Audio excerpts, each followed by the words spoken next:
Finally car வந்துருச்சு. நம்ம அதை அன்பாக்சிங் பண்ணி உள்ள என்னென்ன இருக்குன்னு பார்க்க போறோம்.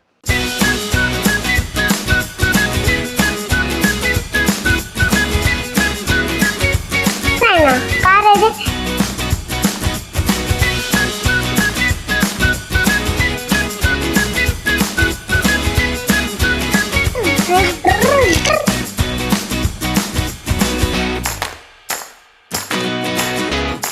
இதுதாங்க உள்ள இருந்துச்சு. இப்ப நம்ம இதெல்லாம் அசெம்பிள் பண்ண போறோம். அதுக்கப்புறம் நான் ஓட்டி காட்டேன்.